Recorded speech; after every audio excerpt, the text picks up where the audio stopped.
I'm Vimal and I'll be chairing the session today. So this particular session is on climate mitigation and inequality, and we have 4 very interesting talks. There's a slight change in the batting lineup compared to what's here in the program. So we're going to start with Andrew MARQUARD first up, and then Faaiqa is going to speak with respect to paper 3 because Monica could not attend today. Okay, so Faaiqa is going to go second and third because paper 4 is in fact Faaiqa's paper. And then we're going to go to James as the 4th speaker.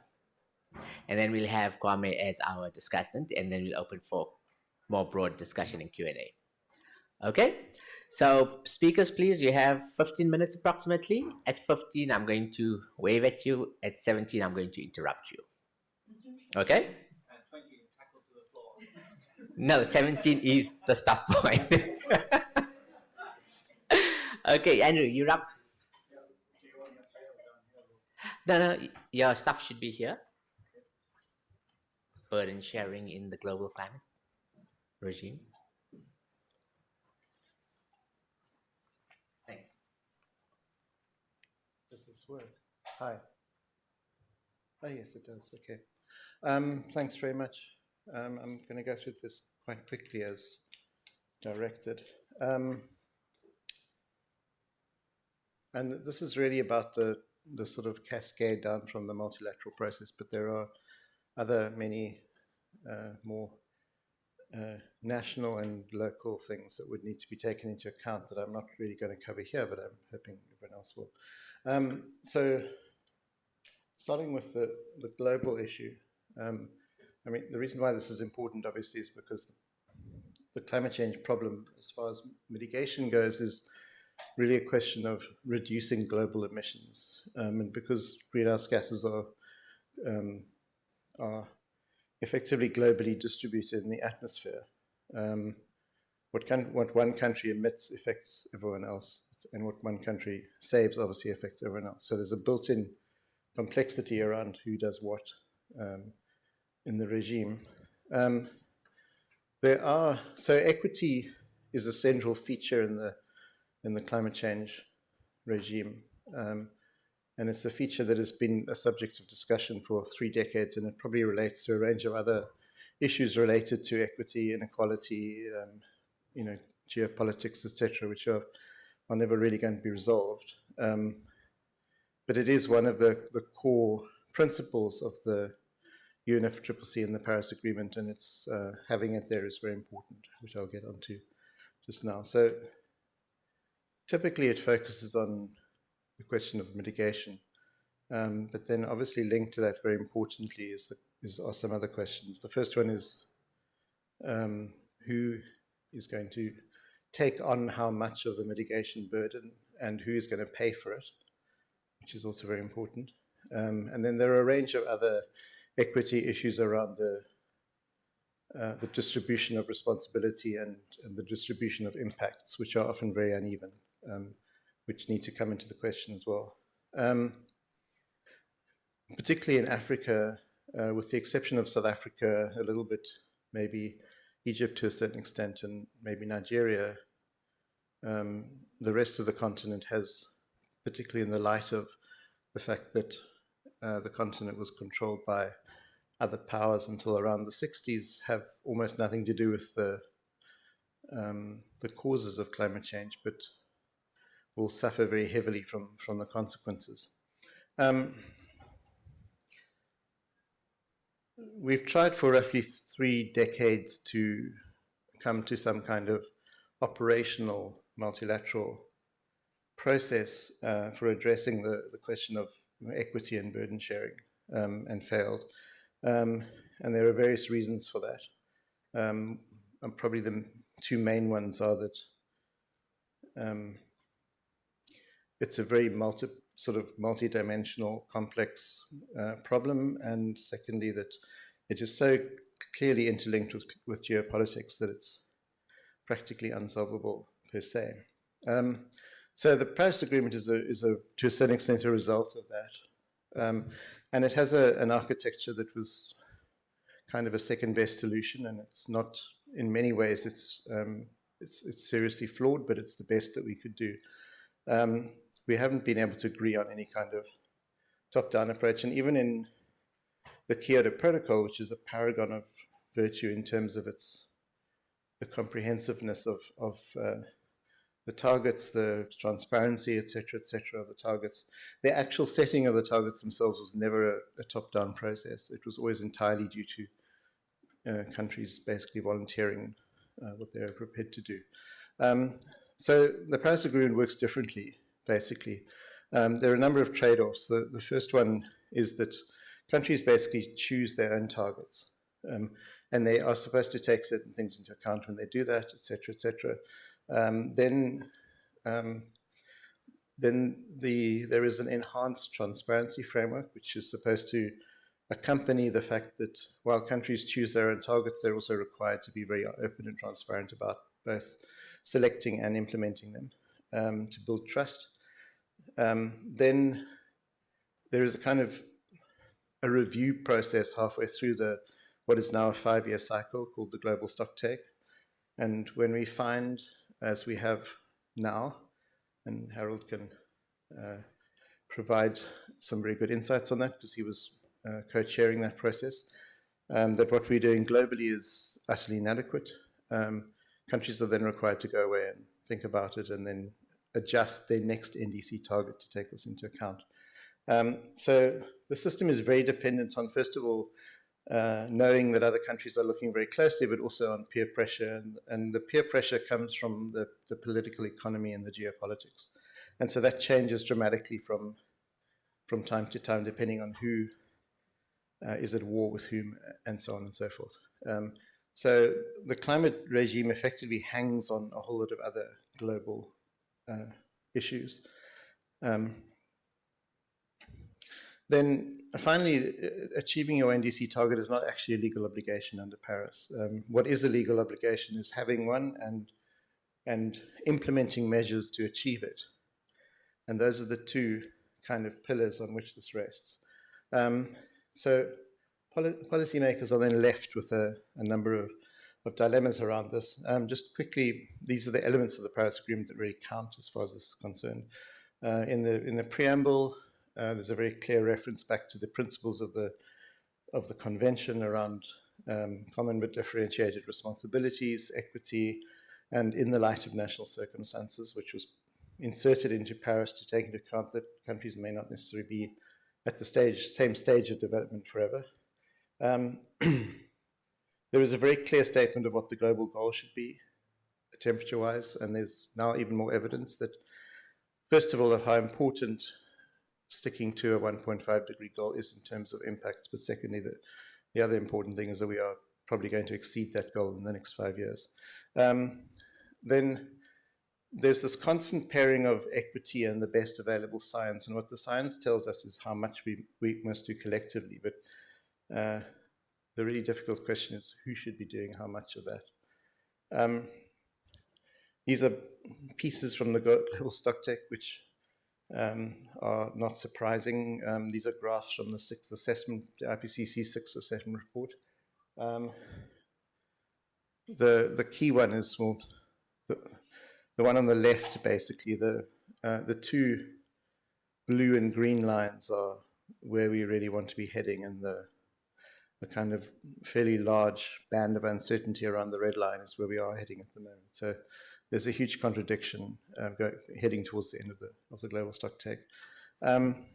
So the challenges that national policymakers have, and these are changing as the whole system evolves, but basically NDCs are on top of a whole array, if they're effective, of other sectoral policies and cross-cutting policies and measures, etc., etc. All of these have their own policy goals, their own communities around these policies, their own set of interests, and then also their own set of complex political, economic tensions and trade-offs, etc. So in a sense, the NDC target is an abstraction of a whole range of other types of policy that have all been sort of consciously or unconsciously linked together. Most countries have short-term constraints, but this is a real problem because one of the key characteristics of the climate crisis is that there is a very narrow window to act, and that window is rapidly closing. And that has a kind of effect of creating pressure in the system that almost no other major policy goal does. For developing countries, we have also no idea how much support we may get from the international community to implement any of these things. So if policymakers really want to stake their necks out, they have no real guarantee that they will receive the appropriate support. And there's enormous amounts of evidence that that type of support, particularly cheap finance, actually makes a huge difference domestically in terms of what we can actually do. So there are some attempts at benchmarking what different countries should be doing using the principles in the UNFCCC and the Paris Agreement, but there are a couple of real problems. And this is some work we did for the NDC. I'm not going to go through this in too much detail, but there's an enormous range of different potential outcomes here for South Africa. This is just for our 2030 target, corresponding to various types of temperature outcome globally. And there are a range of other problems as well. So aside from the sort of the huge range of attempts to quantify a 2030 outcome for a particular country that is in some way compatible with the global vision and based on the principles in the convention, there are other issues as well, such as the fact that these assessments often change from every 2 or 3 years, and that can sometimes have extreme impacts. So one of the most well-known attempts to do this, the Climate Action Tracker, I think in 1 year, India went from being a world leader to being highly insufficient in terms of their target, and that's just impossible for policymakers to really use for anything. So just part of the problem with this is that this type of approach where we're actually trying to get to some kind of sense for how to balance the interests of a very large number of countries would ideally have to happen at a global level. And the small number of people who are able to do this are usually based in the north. They're all very well intentioned, but the economics of this is more or less the same as integrated assessment models. You need a very large data set. You need to be able to sustain this through time, et cetera, et cetera. So the pattern here is that the 2 or 3 analyses which are really good and at least rigorous on their own terms are based in northern think tanks. There are sporadic attempts to do this from other places, but these don't tend to sustain themselves through time. And the connection between, even though similarly with the IAMs, the connection between developing scenarios and goals and actually doing the modeling is very tight, and it doesn't really need to be. Further than, because internally as well, the 2 or 3 bunches of people that do this really well generally have quite close connections with the integrated assessment community, and they often integrated assessment model outcomes are sort of elided into the equity debate, which is normally very bad for the developing world because the data in them is extremely bad and they result in us having a much bigger burden than we would otherwise have.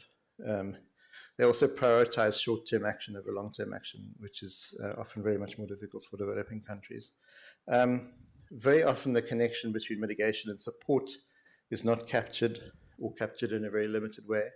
So a lot of these studies come out with claims like, well, let's first figure out how much people have to reduce, and then we'll figure out who will have to pay for that. And from a political economic point of view, that's a disaster for developing countries. There are huge data and methodology gaps, unintended outcomes. For instance, CAT does not they leave the land sector out of their analysis entirely because they find it too messy. But in a net zero, a world where we're striving for net zero, that's not really plausible. The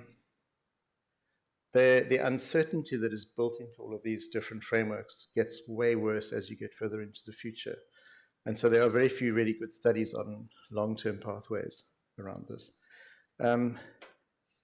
So maybe, and I mean, we've figured out a number of ways of doing this, none of which are all that helpful, but maybe I think one of the approaches we've come across, which is possibly better than many of the others, is a project that was started about 9 or 10 years ago, which was consisted of a large consortium of different countries, and in this network called the Deep Decarbonization Pathways Project.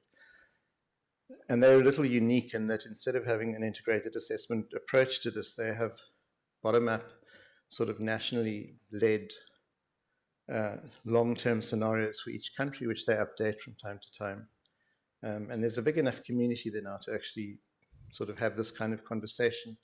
And that, to a certain extent, would be, I think, a better approach to this, but it would also be very labor-intensive and require a lot of engagement. And it wouldn't be a simple task, but it's probably better than anything else that's currently on the table. I mean, lastly, the EU actually does this internally. They have something called the burden sharing agreement.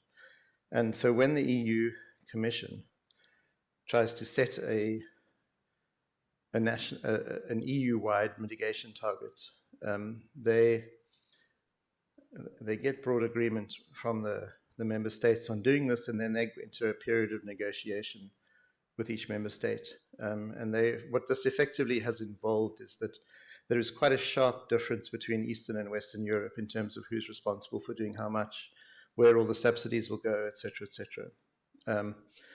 And this, in principle, the principles that they use for this could be quite easily applied elsewhere, but the politics would basically shut this down. So there are examples where this works, but from a top-down point of view, but in a very limited kind of way, and only within the context of the kind of institutional arrangements that the EU has in place. Yeah, thanks very much.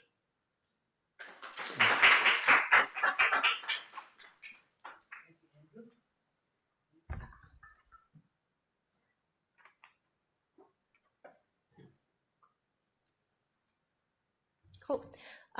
Thanks to Andrew for that very interesting presentation. So I'm going to be talking about looking at the estimate, or looking at quantifying the distributive impacts of climate mitigation policies. So we'll be looking at two countries, Ghana and South Africa.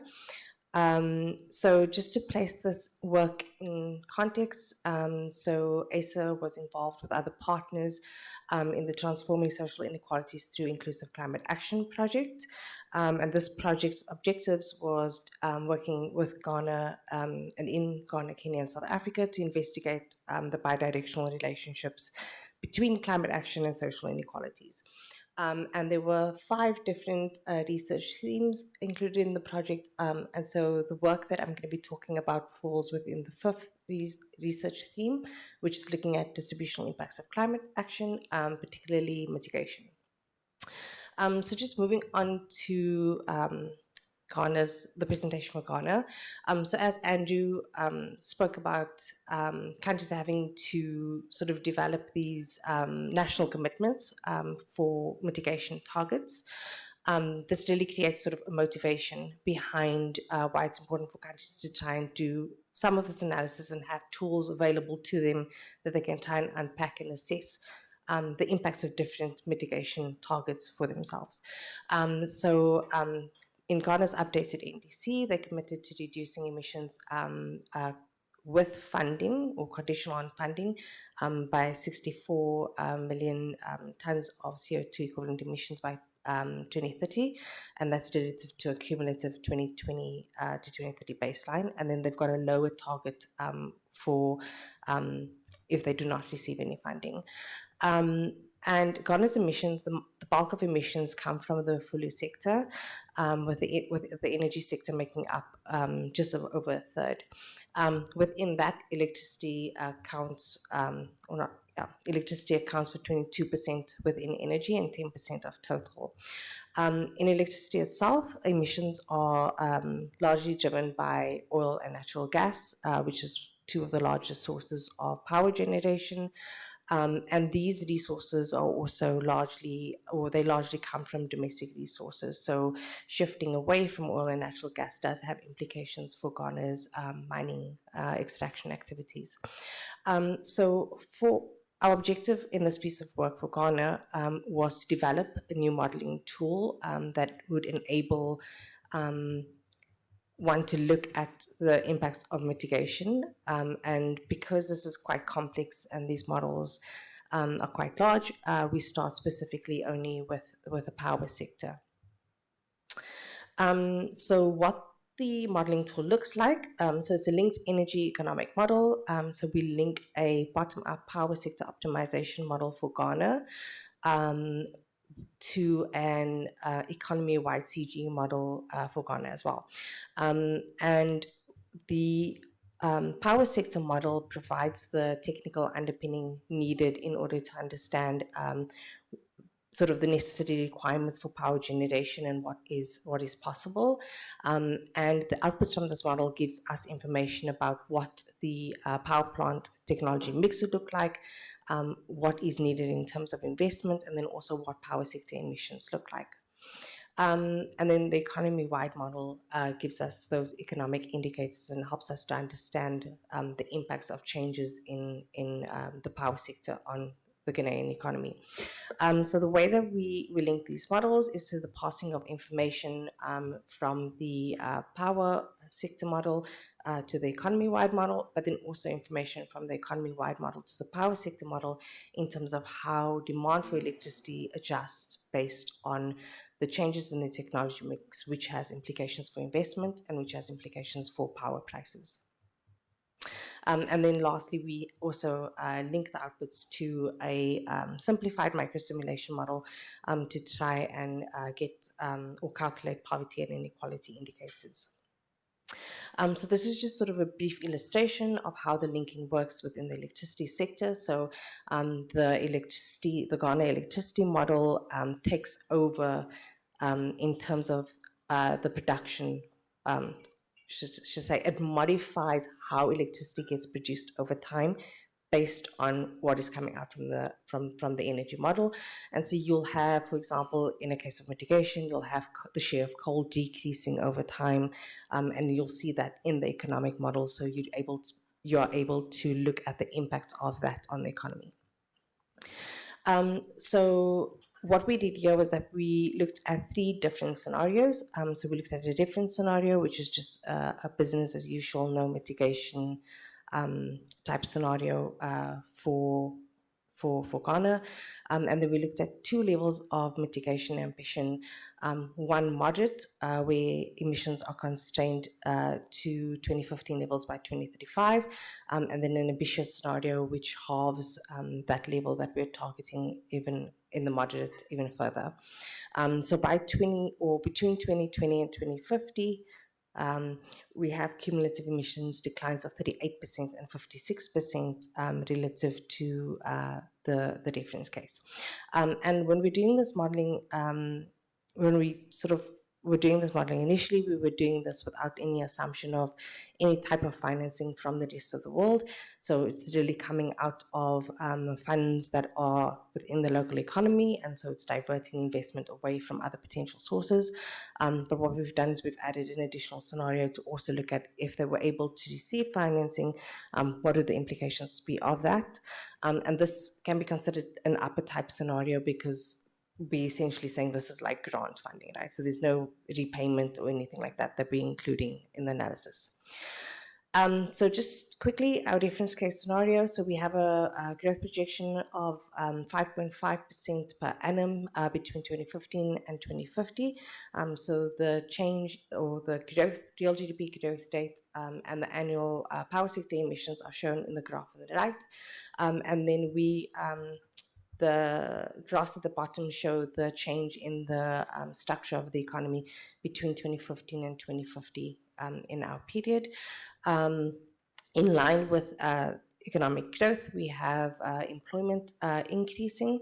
Agriculture remains the largest employer, and it creates the largest number of new jobs in the economy, and that's followed by services and manufacturing. And then we do have poverty and inequality declines over our projected period. In terms of emissions, annual power sector emissions increased by nearly 4 times relative by 2050 relative to 2015, and that's largely because of increased demand because the economy is growing, so there's a demand for more electricity, but also in terms of the makeup of the electricity that is being produced. In terms of new power generation, 49% of that comes from gas. So that's contributing to the higher emissions.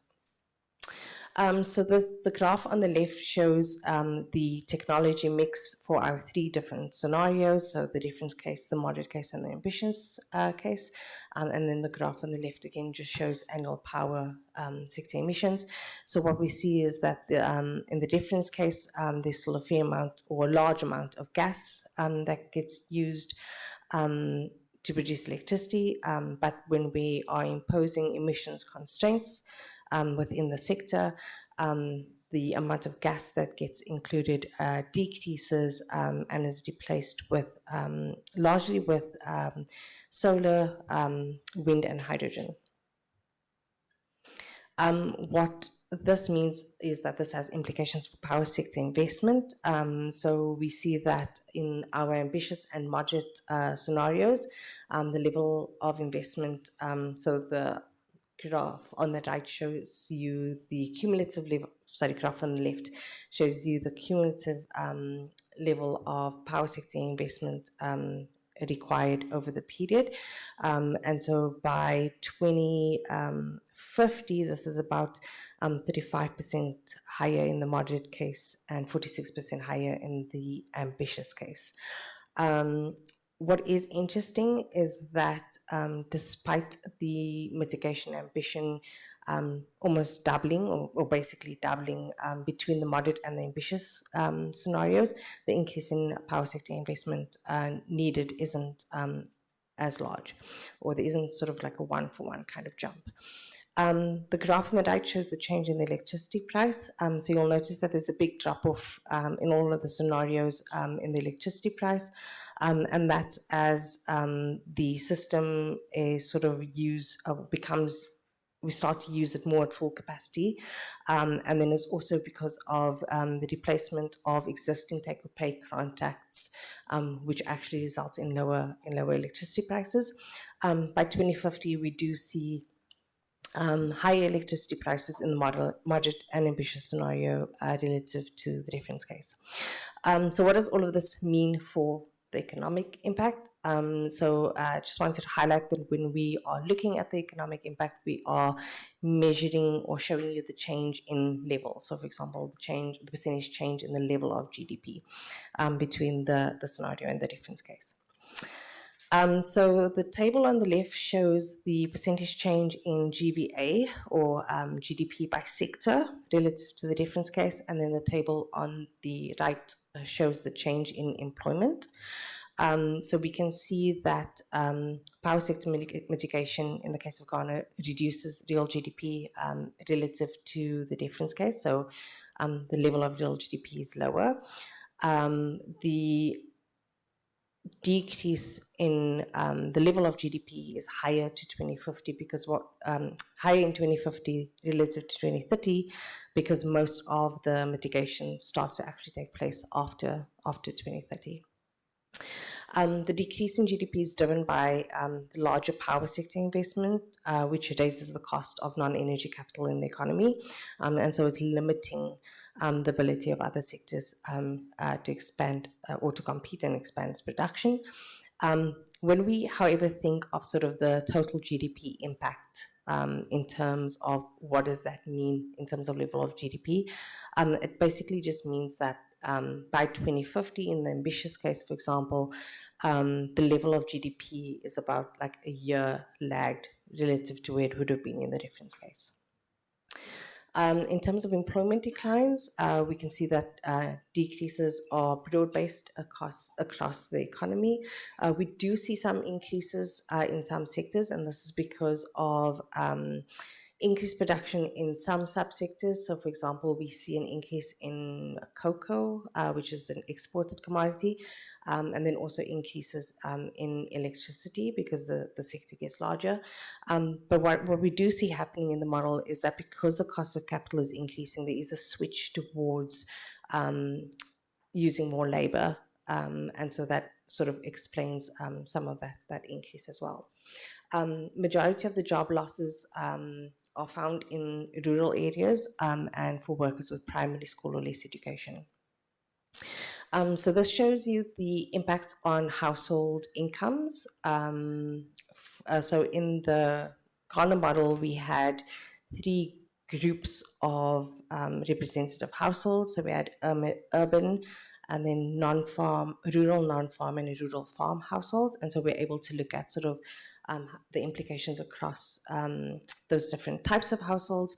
And we have, within each of those types of households, we have households disaggregated to the quintile level.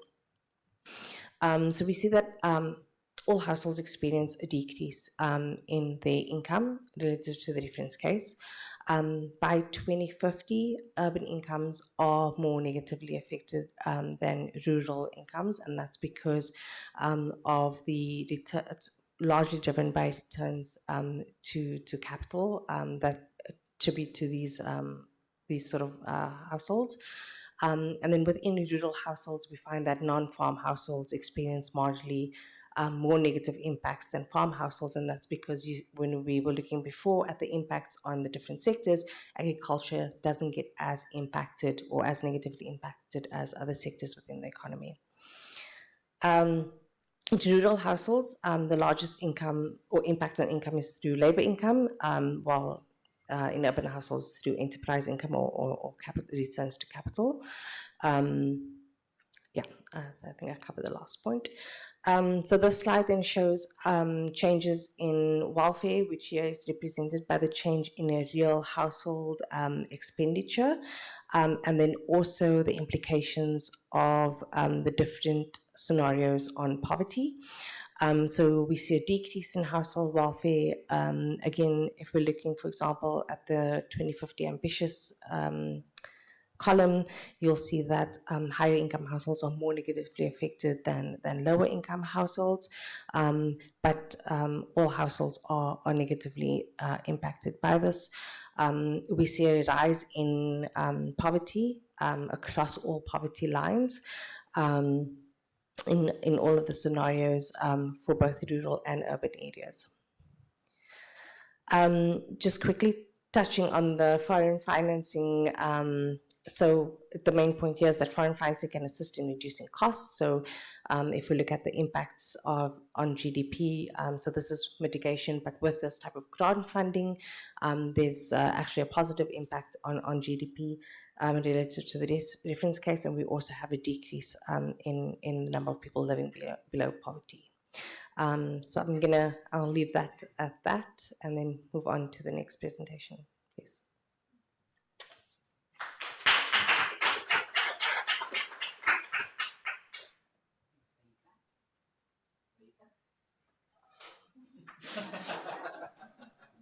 Okay, so this is the work that we did for South Africa.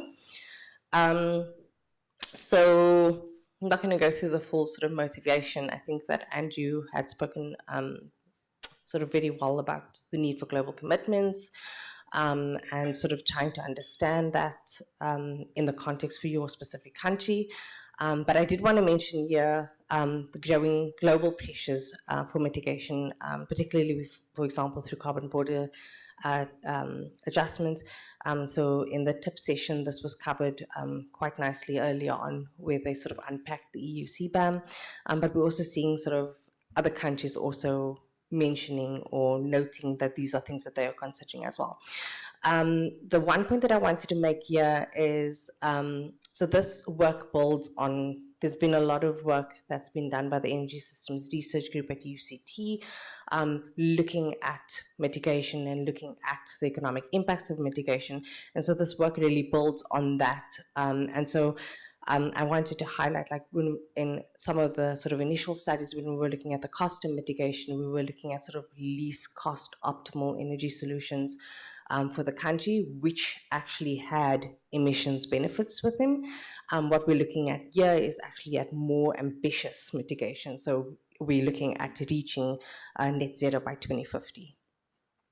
So again, similar methodology to what I had shown for Ghana. The key difference here is that for the South African model, we are considering the full energy sector and not only the power sector. So that means we include energy and IPPU emissions, and then there are also models that look at waste and effluent emissions as well. And then in terms of the linkages between the two models, the energy model is now not only giving information to the economic model about how electricity changes and electricity production changes, but also about other types of energy. So, for example, how much coal is used within industry, and how refineries are producing liquid fuels, etc. And then the same, we have a simple micro-simulation model to look at poverty and inequality indicators. So I'm going to just skip over these slides. Okay, so in terms of the scenarios that we looked at here, so we looked at, again, we have, what's a little bit different is we have our core scenarios. So these are 3 scenarios where we look at a reference case, which is a least cost energy plan, and that has a cumulative emissions of 12.4 gigatons. And then we look at sort of what we call an NDC up and an NDC low. So these are sort of keeping in line with the 2030 NDC targets, but we're extending our trajectory to look out to 2050. Both of these scenarios reach net zero by 2050, but the amount of emissions that they reduce cumulatively differ. So under the NDC up scenario, the country is still producing more emissions or cumulative emissions than it is under the NDC low scenario.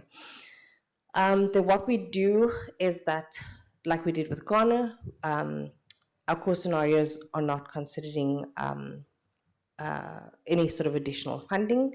So we look at implications of receiving foreign financing for the power sector mitigation. And again, we're considering this as sort of like grant funding. So this is really an upper bound, because we know that funding that we get won't be grant funding.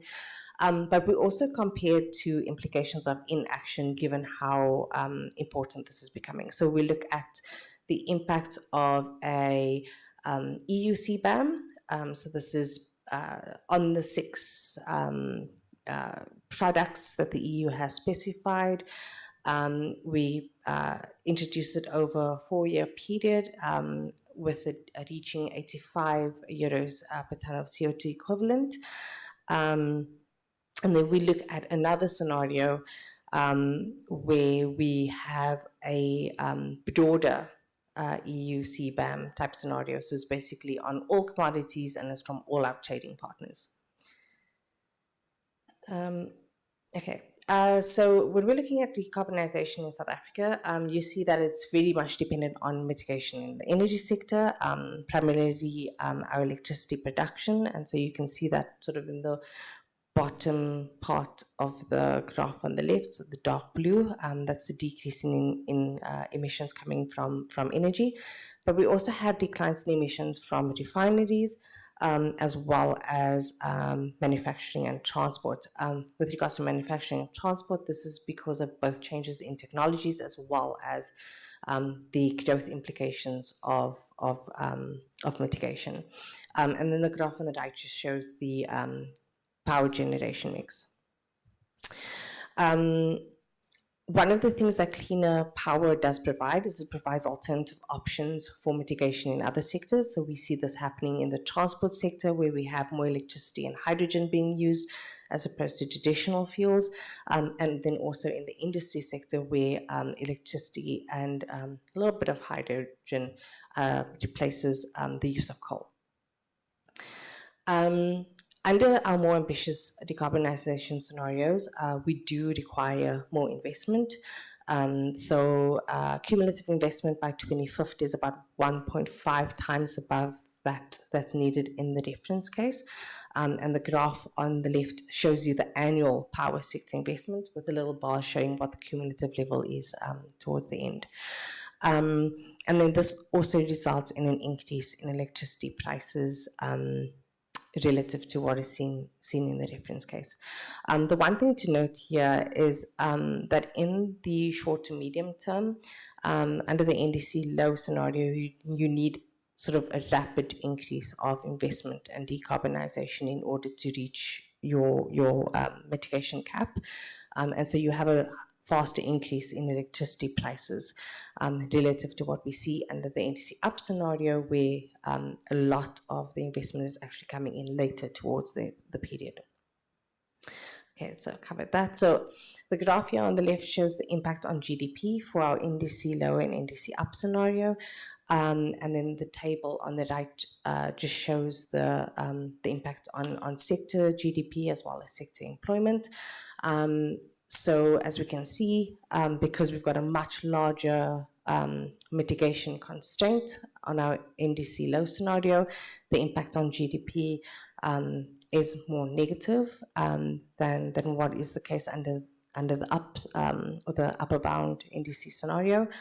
If we're looking at sector impacts, as expected, the coal sector experiences a decrease in GDP as well as in employment. And we also have decreases coming in other sectors, particularly heavy and light sectors. The one thing that's key to note, so this is a really big number for hydrogen, and that's because we don't have a hydrogen sector. So when you're calculating a percentage change, you get this large number. But it's more the difference between what's happening in the NDC up and what's happening in the NDC low. So because in the NDC up scenario, you have sort of a lot of mitigation happening towards the tail end, there is the need to sort of pick up more of these technologies in order to reduce emissions and meet that net zero target. And so what you find, you'll see, for example, that if we're comparing NDC up and NDC low in 2050, so just bear in mind these are very different scenarios, they're reducing different levels of emissions. But because you have the requirement for more hydrogen production in order to mitigate, you have a larger negative impact on some of your other manufacturing sectors relative to what we see in the NDC low period at that point in time. So this is just showing the, I've got 5 minutes left, so I'm going to make this quick. So this is showing the household impact. So we've got changes in employment by type of employment, and then we've got the impacts on household incomes. The blue line is the NDC up, and then the green line is the NDC low.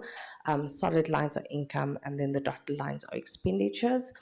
And what is interesting here is that the distribution is different between the NDC up and the NDC low. So you'll see that in the NDC up scenario, your higher income decile isn't as negatively affected as in your NDC low scenario. And that is because of where the job losses are coming from, and also because of the sort of need for this endpoint kind of pick up in hydrogen in order to meet the mitigation targets. So this slide is showing the poverty and inequality impacts. So we have an increase in poverty in the up and low scenario, and then also the poverty gap and poverty square measures also rise, indicating an increase in the intensity of that poverty. On the inequality side, we don't see as big changes, and that's because we're not really changing the income distribution side in terms of who are the owners of capital. So those are further sort of policy type questions that one could look at, like if you restructured how renewable energy returns were paid out, what would be the impacts of that? I think this is my last slide. So this is just showing the impacts of no action. Okay, so this is our core scenarios for NDC up and NDC low, with and without financing, and then also the impacts of no action. So that's our EU CBAM and then our sort of like more global kind of CBAM. So key takeaways here is that financing can help to reduce the impacts of mitigation. So we see that if we just compare the solid blue line, sorry, there's two solid green lines that shouldn't have happened. Apologies for that. But basically the impacts of GDP by 2050 is different. And then the second thing just to note is that not taking action also has a consequence. So if we're looking only at the EU CBAM, we're looking at about a 0.5% decrease in GDP. So that's from Europe alone, only on those 6 commodities. But we know that Europe has said that that's only to 2034, and after that they'll increase the commodity slate to which that applies. So as an extreme, if you're looking at sort of a global CBAM, the impact of that on GDP could be much worse than mitigating. And then the table on the right shows the impact on employment, on poverty, the level of poverty in the country. So I'll skip across the summary, and that makes me like just in time, I think. Oh, okay, cool. Okay, so then I suppose key things that I just want to highlight here is just that, so with any analysis and any modeling tools, there are limitations. And there are opportunities to sort of improve on this work by thinking a bit more about the opportunities related, opportunities for South Africa from decarbonization, which could help to offset some of the costs that we face. So one of the things that we've got here is we've got a hydrogen sector, which doesn't currently exist. It's also important to note that we're not costing external benefits associated with lower mitigation, so improved air quality, for example. Another one is, and I can't remember, it was in one of the discussions today where they spoke about the constraints to mitigation and really thinking through about what that is. So in the economic model that we use, we don't have an endless supply of labor, but we also assume that the type of labor that is needed is there. But if there are any constraints in that, it would be important to unpack that and understand the implications of that. Thanks.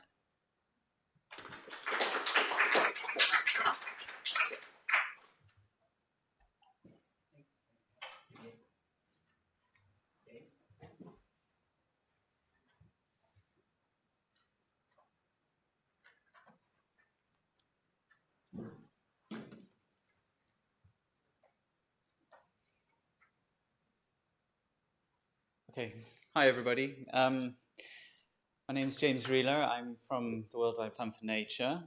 This is work that I did before that, though, while I was still Harold's student. I think very useful, having had sort of the scene-setting work on sort of where our targets are and what the transition is needed and what the impacts are. I'm rather looking very much at a subnational level, sort of trying to assess the sort of inequality within the households in terms of the obligations to address it. So it's more a question of, there is certainly a quantum of mitigation that South Africa needs to do. I mean, if you think in terms of the international CBDRRC, that common but differentiated rights and respective capabilities that is embedded in the Framework Convention on Climate Change, we have certainly an obligation there. We're 0.7% of the world's population. We're responsible for about 1% of the historical emissions. So there's something that we need to bring to the table. So the question is, you know, how do we share those costs? And I think the point of departure here is that South Africa very strongly adheres on international negotiation space to this principle of common but differentiated. We use it as a negotiating stance. We commit a certain amount of activities and more conditional on international finance. And then if we also look kind of in the national context, we have this clear recognition in foundational documents, such as the National Development Plan, the White Paper on Climate Response, that development is predicated on addressing climate change. We can't do one without the other. And so we need to align this with the imperative to address inequality, which is also foundational in all of these documents. And the developmental needs of this underserved majority in the just transition is a sort of emerging question. And I think that there is a congruence between our international position and our national position, but we're not necessarily seeing that go ahead. A couple of other sort of things that are sort of founding principles. One is, as Andrew is highlighting, the principle, this is sort of the greenhouse development rights, which was a principle that said there should be some burden sharing within subnationals, or at a subnational level, or you get free riders effectively, those rich people in poor countries who don't have to pay anything. So maybe there should be some differentiation there. And the Climate Equity Reference Project proposes a developmental threshold under which, if people are not achieving that kind of level of income, their priority should justly be on development exclusively. They shouldn't be bearing any of the burden for climate change. It should be borne by those who have the capability and the responsibility. And they proposed this threshold at $7,500 per person per annum. So for purposes of the study, I used this and adjusted it with purchasing power parity, just to get a sense of what that means in the South African context. And then another concept that is also important is consumption-based emissions accounting. So in terms of the national obligations, what we say is South Africa emits X amount and has to reduce proportionally.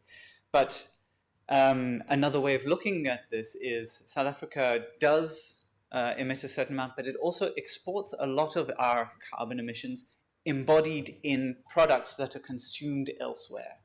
And there is a significant movement from some countries to other countries in that process. Now, this will never gain traction in the international sphere, but it's useful at the subnational level that we think about how much of us within the country are consuming how much of the products, and consequently how much of the emissions are we sort of respectively responsible for.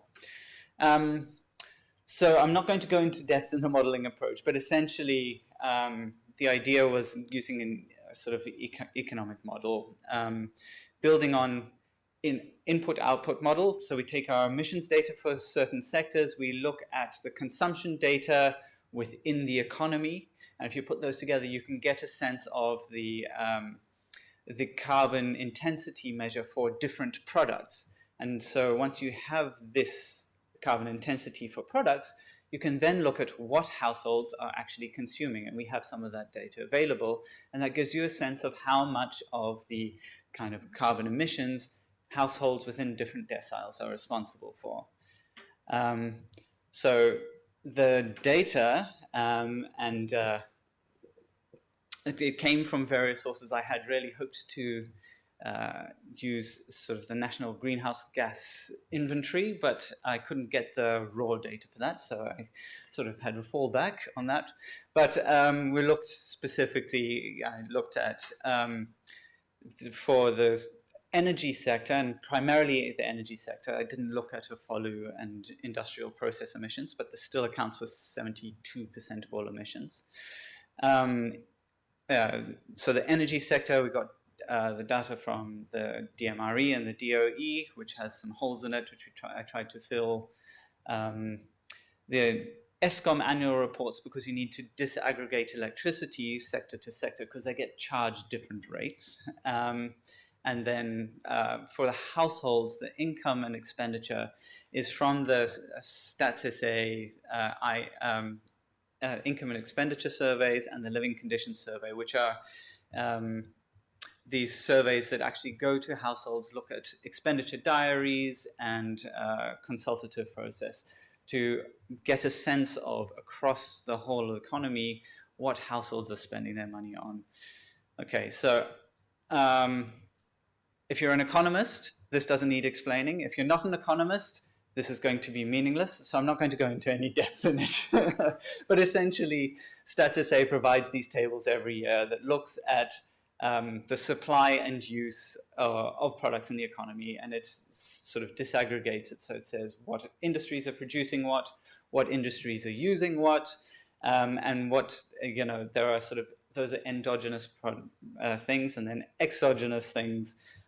Sort of your final demand essentially is where are those products used in the economy or exported.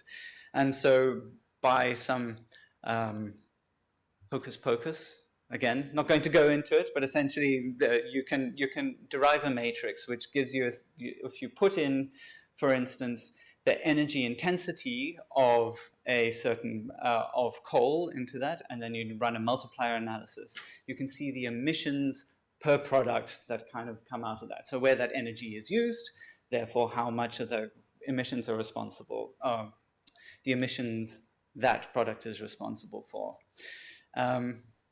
Okay, so households. Instead of just the deciles, so the top, breaking it down into 10 groups, I broke the top group into another 10. And the reason for that is very clear. If you look at the graph here, on the left, on the right.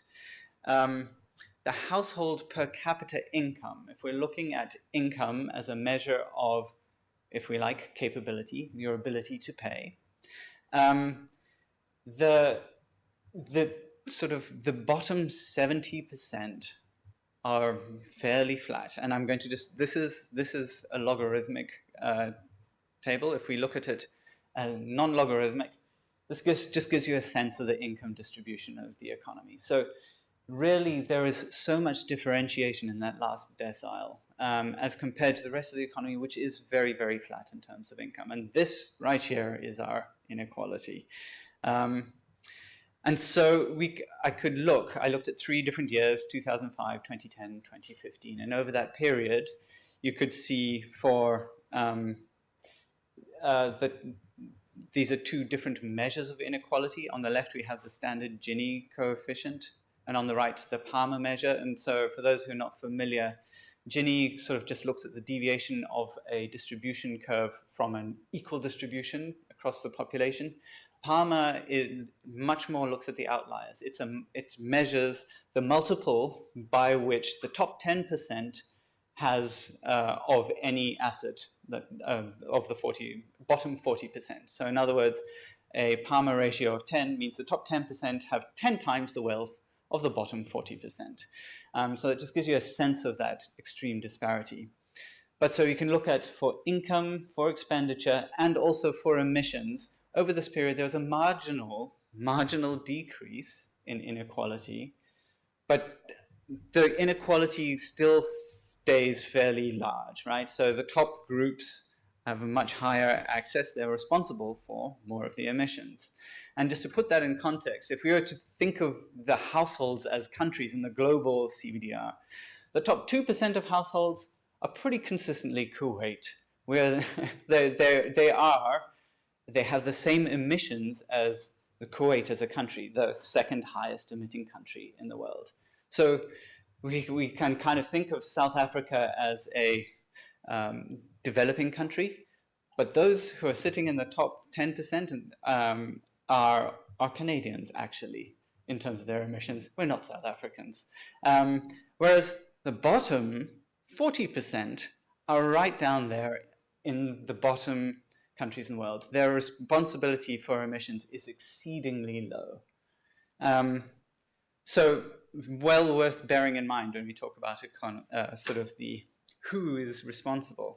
And this is just a breakdown of those responsibility shares. So the sort of the middle classes that's between the sort of 40 percentile and the 90th percentile, they're responsible for the bulk here. And the top decile is slightly smaller, and the bottom 40%, virtually nothing. Now, the other measure, of course, is capability, right? So this is your ability to pay. And obviously that is related directly to income. So again, we see a shift here. The income of the top decile is so much higher that they actually represent, I think it's 53% of all of the income in the country is in that top decile. This is using the sort of 2015 as a measure. And the bottom, so 40% is a vanishingly small 5.3% of all of the income. And then we can introduce that yellow line there. That is the capability threshold. That's $7,500 per person per year. So if we then use that as a cutoff and say people below that income, that is effectively everybody who's not a taxpayer has no obligation. This changes this again, because you're removing everybody below there, and suddenly the capability to pay, if you're above that threshold, shifts significantly. In this case, we have the top decile being responsible for 80% of all of the capacity to pay, and that top 2% is over 35%. So when you think about this in terms of the greenhouse development rights, in terms of the common but differentiated roles, there is a big disparity there. And if you combine those two, so we're then looking at weighting equally the responsibility, so who's responsible for the emissions and who's capable to pay, but also integrating that threshold, we come up with a fairly stark measure of who should pay. The top Palmer group, the top decile, effectively, in terms of our principles, should be paying about 77% of the cost, and only the second decile has any really significant additional, the ninth decile has any significant additional impact. Now, so this implies the need for policy burdens to enable the top Palmer group to support mitigation and adaptation in other groups. And it could be read as a strong case for a wealth tax or for high marginal taxation for income tax. But of course, what we know, and from sort of Faaiqa's work, is that there are impacts on the lower deciles as a result of mitigation policy, even were they not paying. So there is also a case to be made for strong revenue recycling in line with our basic grant to effectively shield those lower income deciles. Now, I'm not an economist. I don't know whether that's feasible. I'm not going into that. I'm merely sort of presenting the case here that if we do the analysis in line with the principles that we have as South Africa espoused on the international arena and that we talk about in our foundational documents, there is absolutely some thought that needs to go into this process of national obligation and how do we structure the mitigation. Thank you.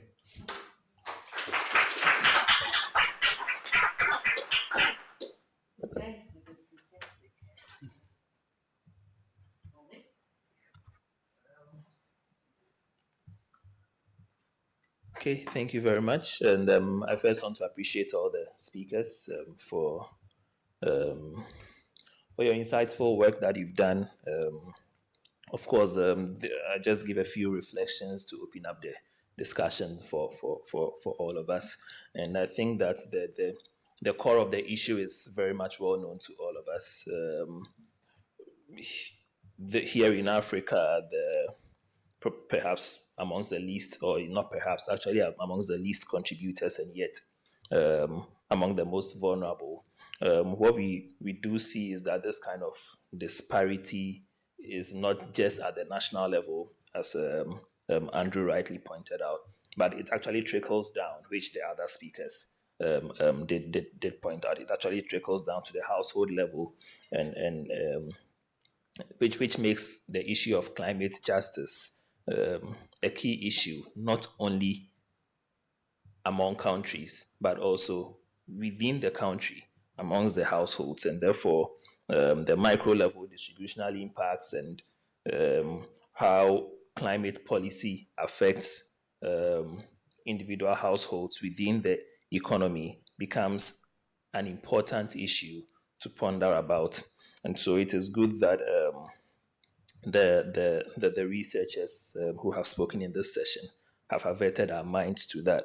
When we look at the findings that have come out, particularly in terms of distributional impacts, we can see that, yes, households who are at the lower end of the inequality, if I would put it, maybe less privileged households, are seen to be more vulnerable to some of the policies that we are taking to mitigate, the impact impact of climate change. They are bearing a greater burden, but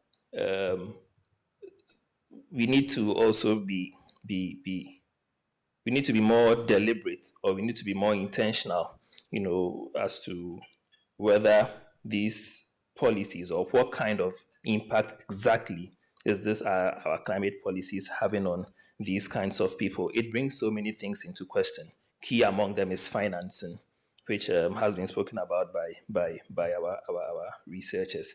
Key among them is financing because, as you would probably know, in the NDCs, we have this conditional targets and the unconditional ones. If we get financing from external sources, what are we going to do? And then without financing from external sources, what are we going to do? Now, in some of the countries that have on which work has been done, for example, like Ghana, these economies are going through their own economic hardships, and sometimes you would wonder whether there is,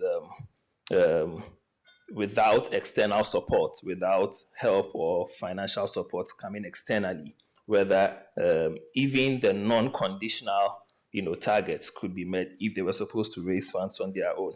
And therefore, that is another issue we have to also look at. Can countries make some commitment to generating funds internally to support some of these actions, so that even if there is no funding coming from external sources, what can they do in terms of mitigation? How would that affect the vulnerable or the households who are at the lower end of the scale? So it's quite it's not a very easy thing to do.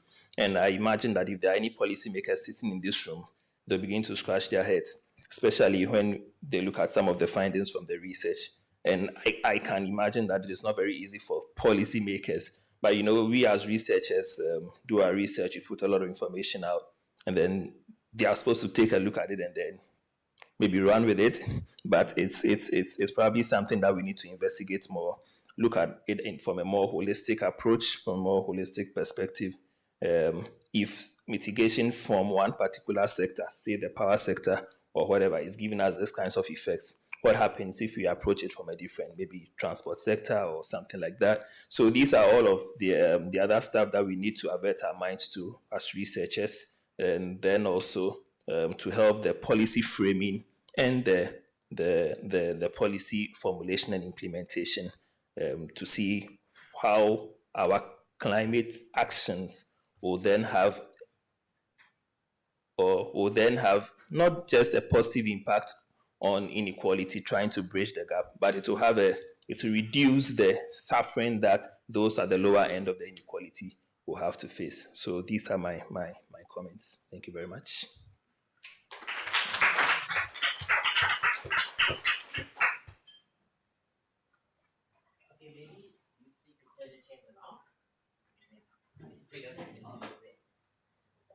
So we give you a chance to respond to the discussion, but let's take some Q&A. So maybe that's why we wouldn't just turn our chairs around. This is the most important thing. That's a dramatization of the impact on poor houses. Okay, well, there's nothing else here. Let me actually just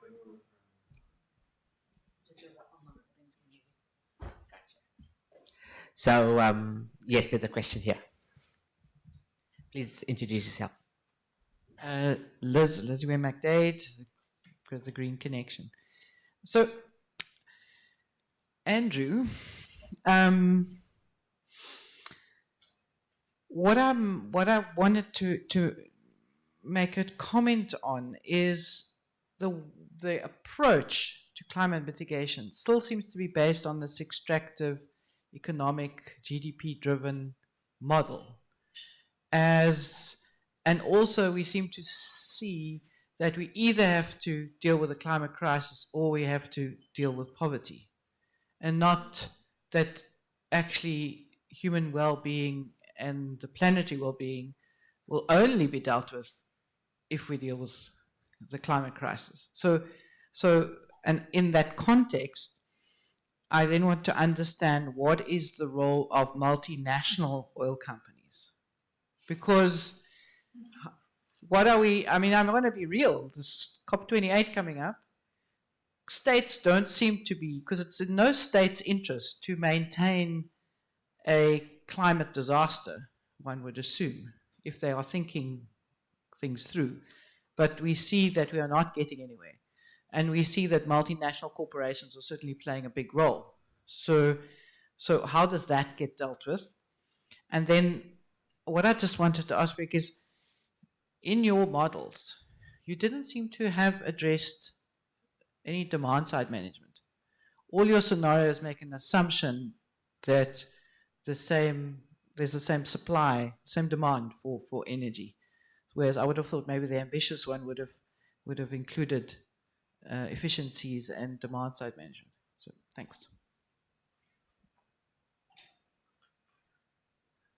Thank you. Anyone else?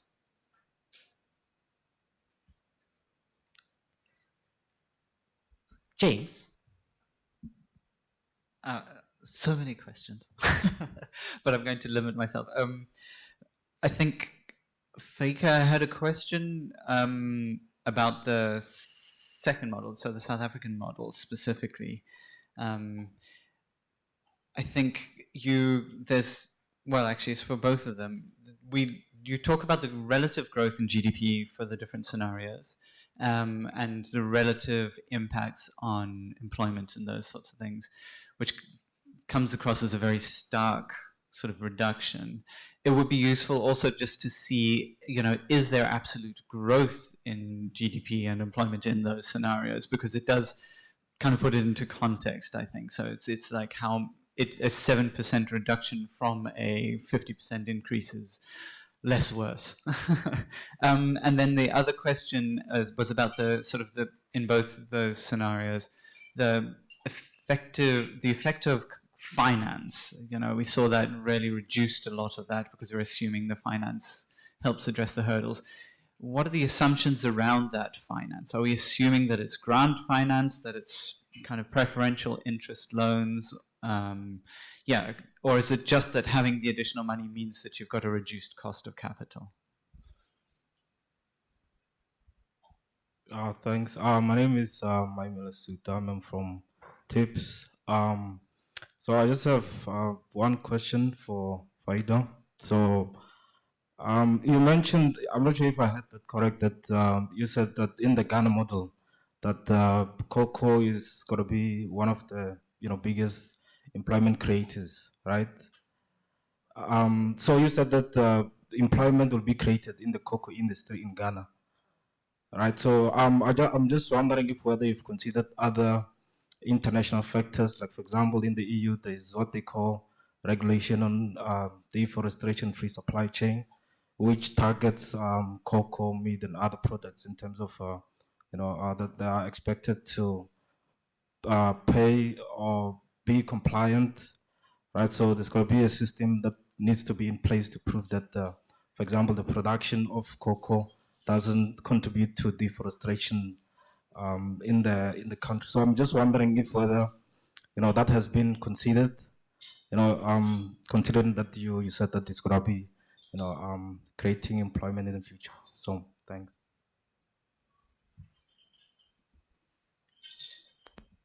Thanks. Let's let the speakers. Faaiqa, do you want to go first? Thanks. So just on the question with regards to cocoa production, so we're really doing it as a status quo, so not really adding in all of the additional global conditions. So what we see happens within agriculture is that because cocoa is primarily exported, and your export, we're not having a change in the export demand. The only change that we have is our relative price changes, which affects our competitiveness. So because of that, you do have resources flowing into producing more cocoa because there's this demand that's still there, even under your mitigation scenarios. But that's a very valid point, because when you add in things like that, you're going to have resources shifting differently in the economy. And so where or how the impacts adjust to that would be different. On the effective finance assumptions, so I'm assuming this is just money that's falling from the sky. So these are grants. So it's really an upper bound on sort of what that potential impact could be. And I completely, I agree with you, and I should have made maybe this a little bit clearer. When we see a decrease, it's not that you're not growing. You're just growing marginally slower than before. So like when I mentioned with Ghana, for example, that 4.4% decrease is effectively your GDP lagging 1 year behind. And so maybe showing those numbers in a slightly different way would be a better way of presenting it.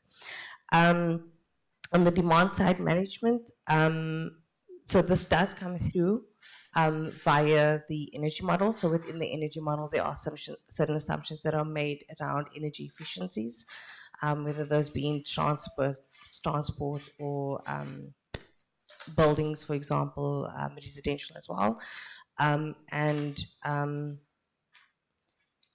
The reason why you don't see much difference, there's a very small decrease in electricity generation between the scenarios because of the economic impact. But over time, also why you see electricity demand increasing is because the economy is electrifying. So we're actually switching away from all those other sort of fossil type fuels. Thanks.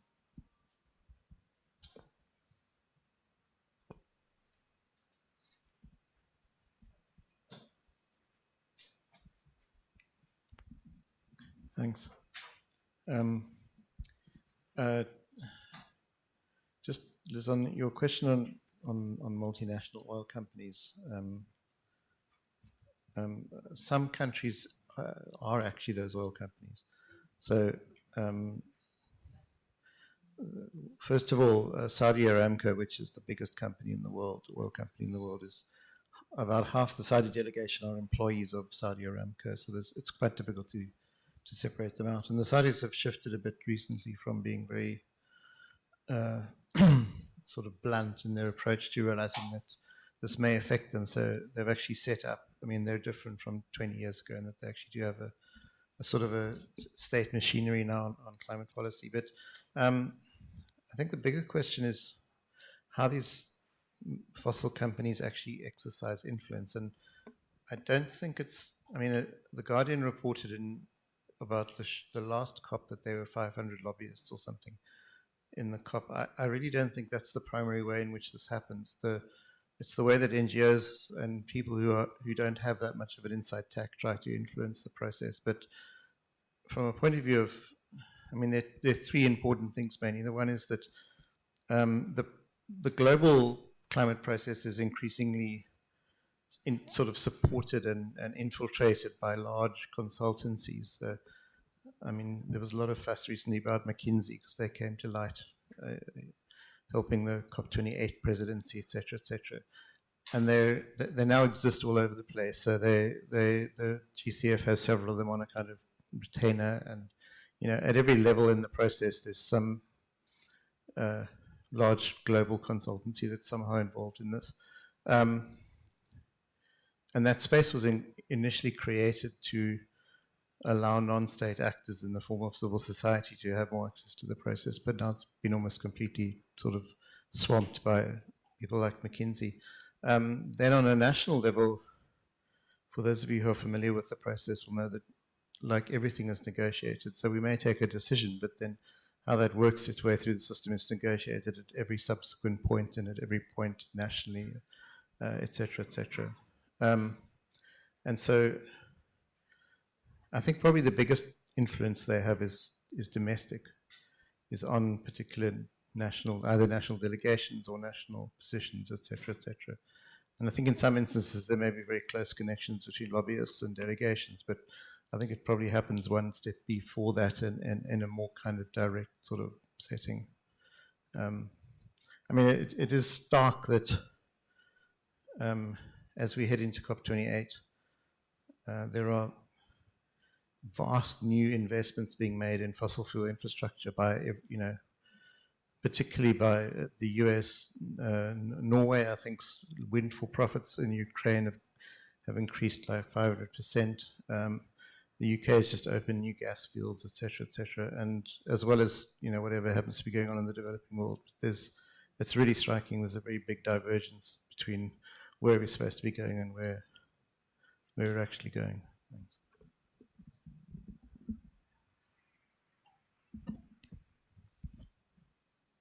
No, James, if you wanted to. No, I don't.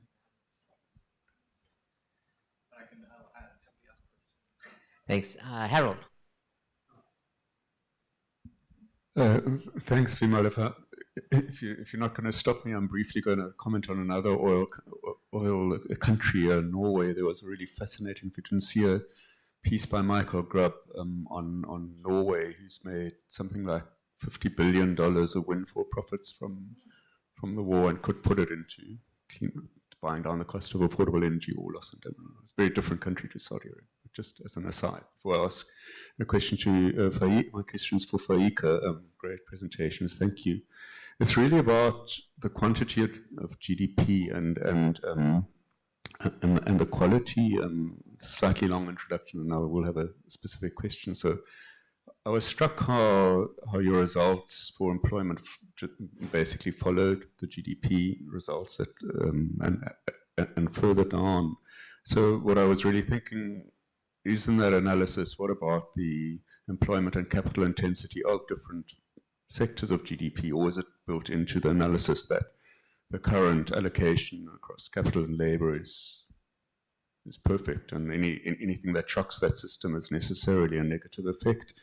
You know, so ask it another way: if you were looking at mitigation in agriculture, you didn't look at a folu, right, rather than power, would you see a different result? But so my question is, with that background and example of Ghana, can you explicitly consider allocations of capital versus labor intensity by sector, or would it be another study? Thanks.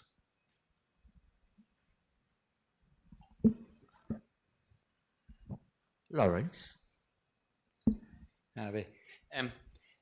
James, I had a quick question, and Vimal's probably the much better. Is just in your indicator of capacity to pay, I mean, isn't that's pre-tax? So isn't the best capacity to pay your expenditure distribution? Because that's post-tax. So I'm just unsure how you're mapping the two in your measure, because I think you need to take into account tax and the redistribution, progressive nature of redistribution of tax. So that's the question. Faaiqa, I wanted to, that's great, and it's nice to see how this all works. Am I correct that by forcing capital expenditure in a savings constraint environment, you're popping up the interest rate, which drives down GDP relative to progress? That's essentially the story. So conceptually, it's a pretty interesting notion of what capital expenditure is, because isn't capital expenditure investment? And so when others talk about this process, they talk about it as how mitigation strategies, or for many of these economies gone, it's about producing new power plants. So it's not about reducing what they've got, it's about building new plants. So it's about a positive message of new infrastructure investment, which is going to stimulate growth and drive the economy. Whereas yours is a slightly different one. So I'm wondering if the story is just being driven by your modeling framework, and conceptually one needs to rethink how you interpret and analyze that context. Thanks. Thanks. One more question? Well, I have one. No, you're a speaker. I have one. And I mean, it's for you, James. It's about this idea of what you started with, which is, should you be conceptualizing the carbon footprint at point of consumption or at point of production? Because that sounds like a fundamental question. You know, I mean, you can't say it logically without an inconsistency. If you're saying it at a national level, you should do it, then what would be the argument for not doing it at a global level, right? But then that changes. I mean, it's almost like, you know, in inequality studies, Branko Milanovic is the lead proponent of saying, well, people are people. It doesn't matter where they live, they're people. And he's constructed a global inequality measure. And maybe that's a different way to think of how to, because then it's not about these kind of in-between layers of sovereign states. It's about who's creating the carbon issues. I mean, it's just something just, I don't know what's your thoughts on it. I don't have a sharp question though. Thank you. So I'm going to start with Lawrence's question first. So what we have in the model is we have investment, and that investment gets so we've got a dynamic recursive process in which sector capital gets updated every period. So that investment stock basically goes to different sectors based on their profitability from the previous period. When we are in, what we do in our link model is that we're saying the energy model is telling us how much investment is needed for us to have the right amount of capital in the power sector. But that doesn't mean that we're not accounting for investment demand. So we've got two different investment demands. We've got a specific one for the energy sector, and then a specific one that's not energy. So we're accounting for those localization aspects. So we have, for example, if we're looking at energy construction, that increases a lot. But that also, what we also see is that construction in other sectors don't increase. And just the one point that I do want to make is that there is a cost to pushing mitigation beyond where it's the cheapest option. And I think that the point of this work is that we should try and identify what that cost is and then try and find out what are the solutions that we can implement to minimize that cost so that it doesn't have a negative impact. Then on Harold's question, this is very, very interesting, and it's something that I've been thinking about a little bit, just because I've been noticing it in some experiments. So what we have the elasticity of substitution between capital and labor in the model, and we're not changing that over time. So if capital does become more expensive, there is to a certain extent, you can switch into labor. But depending on what that elasticity is, you can switch to and from capital and labor much more easily or much more constrained depending on what you set that elasticity to. So that does have a bearing on what are the kind of employment impacts that you see. So if, for example, you have a case where you have a really high elasticity or of a very easy ability to shift from capital into labor on the agricultural sector, you could actually see that agricultural jobs might increase much more when the price of capital increases because they're just going to switch to what's the cheapest option. So it is really something that's interesting to understand, to think about. Yeah.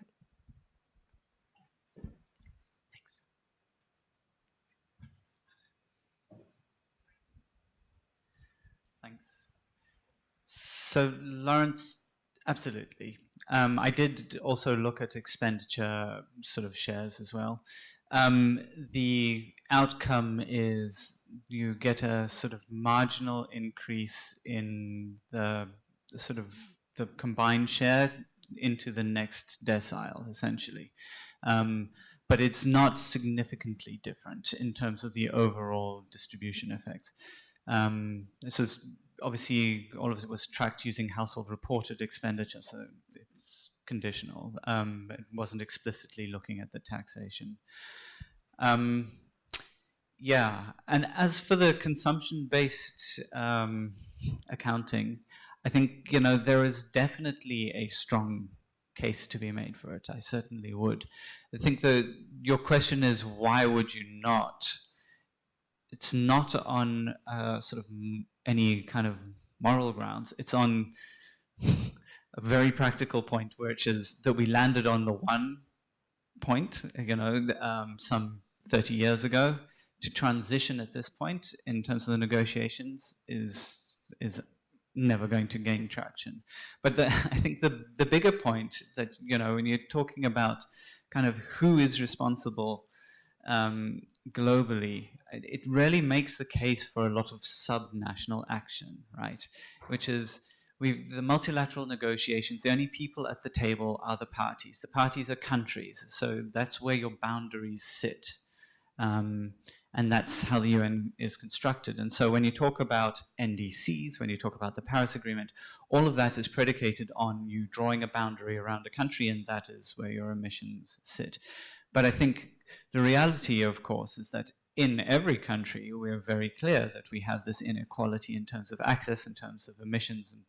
And so more than that, the actual work on adaptation and mitigation all happens at a subnational level. So raising the question in the South African context is not unique. We have this very high inequality.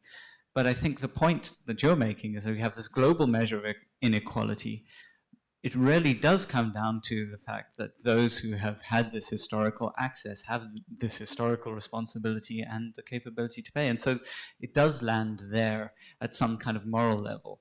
But the practicalities of that and where it plays out always ends up being sort of has to be negotiated through governance processes.